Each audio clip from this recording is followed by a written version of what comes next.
মার কাছ থেকে নিয়ে এসে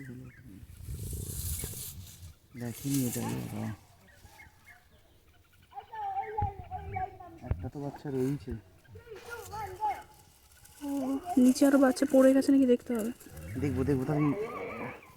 আমি আমি এই রেখে ধরছি, তুমি নিচে বাচ্চা পড়ে গেছে নাকি দেখো আরো। দাও দাও দাও কি দাঁড়াও সুন্দর। দাঁড়াও, কাটাই টানতে হবে।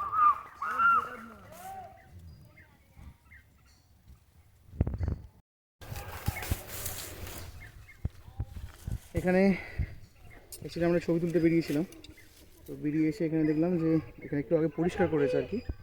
তো পরিষ্কার করতে গিয়ে কোনোভাবে বুঝতে পারিনি যে এখানে একটা পাখির বাসা রয়েছে।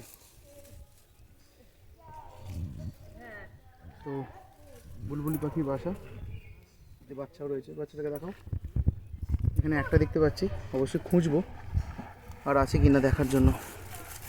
দাঁড়াও, এখানে কাটতে হবে, নাহলে উল্টে যাবে। যে মানে টানটা ছিল আর কি, অ্যাকচুয়ালি ওইদিকে টেনেছিল বোনটার জন্য, এবং যে পরিষ্কার করে গেছে সে হয়তো বুঝতে পারেনি। তবে বাচ্চাটা সুরক্ষিত রয়েছে, একটাই বাচ্চা দেখলাম। ভেবেছিলাম হয়তো দুটো তিনটে থাকতে পারে, বাট অনেক খুঁজেছি নিচের দিকটাতে কিন্তু কোথাও পাইনি। তো যেহেতু রোদ লাগছে বাচ্চাটাকে, আপাতত কচু পাতাই সই এটাকে দিয়ে দিই। ওর মাও এসে গেছে, বেশিক্ষণ সময় নষ্ট করবো না এখানে, কারণ বাচ্চাটাকে খেতেও তো দিতে হবে। ঠিক আছে তো, বাচ্চা ঠিক আছে। চলো এবার আমরা সাইডে চলে যাই, বাচ্চাটাকে খেতে দিই। যেহেতু বাড়ির কাছেই, তখন ওই কচু পাতা দিয়ে গিয়েছিলাম সকালের দিকে।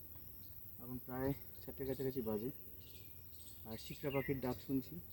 যেহেতু শিকারি পাখি ধরে নিয়ে যেতেই পারে, একটা ওপেনই হয়ে গেছে প্রায়। দিয়ে আপাতত চাপা দেওয়ার চেষ্টা আছে। বাচ্চারা ঠিকই আছে।